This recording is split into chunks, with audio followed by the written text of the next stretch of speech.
ಬನ್ನಿ ಅಮ್ಮ ದೇವಸ್ಥಾನ ಒಳಕ್ಕೆ ಹೋಗೋಣ. ನೋಡಿ ಇಲ್ಲಿ ಬರೆದಿದ್ದಾರೆ ಶ್ರೀ ಕಾಟೇರಮ್ಮ ದೇವಾಲಯ ಅಂತ. ಈ ಅಮ್ಮಂದು ವಾರ್ಷಿಕೋತ್ಸವ. ಅದೇ ನಾನು ವಾರ್ಷಿಕೋತ್ಸವ ನಿನ್ನೆ ಅಂದರೆ ಇವತ್ತು ಹೋಗಿ ಬಂದೆ. ನಾನು ಕೇಳಿಲ್ಲ ಎಷ್ಟನೇ ವರ್ಷದ್ದು ಅಂತ. ಅಲ್ಲಿ 3 ದಿನ ಹಿಂದೆಯೇ ನಾನು ಏನು ಹಾಕಿದ್ದೀನಿ ಅಂದರೆ ಸ್ವಾಮಿದು ಒಂದು ದೊಡ್ಡ ಫೋಟೋ ತೆಗೆದು ಹಾಕಿದ್ದೀನಿ ಆ ವರ್ಷದ್ದು ಅಂತ. ನೋಡಿ ಇಲ್ಲಿ ಬನ್ನಿ. ನೋಡಿ ಅಮ್ಮಂಗೆ ಏನು ಹರಕೆ ಇದೆ, ಮಕ್ಕಳ ಹರಕೆ ಆಗಲಿ ಏನಾರ ಹರಕೆ ಆಗಲಿ ಕಟ್ಟಿದ್ರೆ ಅದು ನೆರವೇರುತ್ತಂತೆ. ಇಲ್ಲಿ ಶ್ರೀ ಕಾಟೇರಮ್ಮ ದೇವಸ್ಥಾನ ಇದು. ನಾವು 2 ದಿನ ಆಯಿತು ಹೋಗಿ, ಇವತ್ತು ವಿಡಿಯೋ ಹಾಕ್ತಾಯಿದ್ದೀನಿ ಫ್ರೆಂಡ್. ನೋಡಿ ಚೆನ್ನಾಗಿದೆ ದೇವಸ್ಥಾನ. ಎಲ್ಲ ಭಕ್ತಾದರು ಬರ್ತಾರೆ ಇಲ್ಲಿಗೆ. ಬೀಗದ ಕೈ ಎಲ್ಲ ಹಾಕೋಗ್ತಾರೆ, ಮತ್ತು ತೆಂಗಿನಕಾಯಿ ಕಟ್ತಾರೆ, ತೊಟ್ಲು ಕಟ್ತಾರೆ. ನೋಡಿ ದೇವಸ್ಥಾನ ತೋರಿಸ್ತಾ ಇದ್ದೀನೆಲ್ಲ ಇದೆ. ಬನ್ನಿ ಈ ಕಡೆ ಹೋಗೋಣ, ಸುತ್ತಲೂ ನೋಡ್ಕೊಬರೋಣ ಒಂದು ಸುತ್ತು. ನೋಡಿ ಅಮ್ಮದು ದೇವಸ್ಥಾನ ಪಕ್ಕದಲ್ಲಿ ಹಿಂಗೆ ಕಟ್ತಾ ಇದ್ದಾರೆ.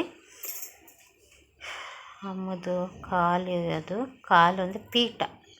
ನೋಡಿ ದೀಪ ಇದೆ, ಒಳಗೆ ಉರಿತಾ ಇದೆ ದೀಪ. ಸೂಪರಲ್ಲ.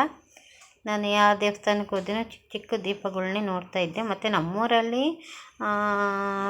ಅದೇನು ಅಂತಾರೆ, ರಾಗಿದು ದೀಪ ಮಾಡಿಕ್ಕಿದ್ದಾರೆ ಅಂತದೆ ದೊಡ್ಡದು, ಆಂಜನೇಯ ದೇವಸ್ಥಾನದಲ್ಲಿ. ಮತ್ತು ಇಲ್ಲಿ ನೋಡಿದೆ, ನೋಡಿ ಸುತ್ತಲೂ ಬೀಗದ ಕೈ ಎಷ್ಟಂಗೆ ಕಟ್ಟಿದ್ದಾರೆ. ಸುತ್ತಲೂ ಬೀಗದ ಕೈ ಹಾಕಿದ್ದಾರೆ. ಮತ್ತು ಇಲ್ಲಿ ಅಮ್ಮ ದೇವಸ್ಥಾನ ಹಿಂದೆ ಕೂಡ ಬೀಗದ ಕೈ ಹಾಕಿರೋದೆಲ್ಲ ತಗೋಗಿ ಒಯ್ದಿದ್ದಾರೆ. ಹಂಗೆ ಎಷ್ಟು ಅಮ್ಮಂಗೆ ಅಮ್ಮಂದು ನಮ್ಮ ಮೇಲೆ ಪ್ರೀತಿ ಇದೆ ಅಮ್ಮಂಗೆ ಅಂದರೆ ಇಷ್ಟೊಂದು ಜನ ಬೀಗದ ಕೈ ಹಾಕಿದ್ದಾರೆ. ನೋಡಿ ಅವ್ರವ್ರ ಕಷ್ಟಗಳೆಲ್ಲ ಪರಿಹಾರ ಆಗಿದೆ ಅಲ್ವಾ.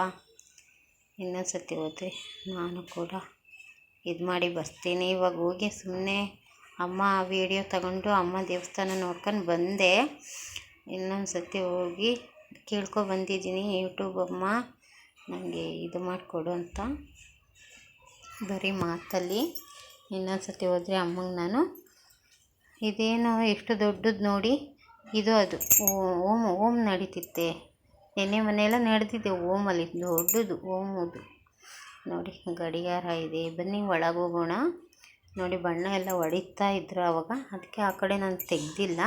ಆ ಯಪ್ಪ ಕೂತಿದ್ದಾನಲ್ಲ, ಅದು ಬಣ್ಣ ಹೊಡಿತಾ ಇರೋದು ಸ್ವಾಮಿಗೆ. ಫುಲ್ಲು ಎಷ್ಟನೇ ವರ್ಷದ್ದು ಇದು ಹುಟ್ಟಿದಬ್ಬ ಮಾಡ್ತಾಯಿರೋದು ದೇವಸ್ಥಾನ ವಾರ್ಷಿಕೋತ್ಸವ. ನೋಡಿ ಅಮ್ಮ ಇಲ್ಲಿದ್ದಾರೆ. ಬನ್ನಿ ಫ್ರೆಂಡ್, ಅಮ್ಮನ ಪಾದಕ್ಕೆ ಉಗೇ ಹೇಳೋಣ. ಅಮ್ಮಂಗೆ ಜೈ ಜೈಕಾರ ಕರೆಯೋಣ.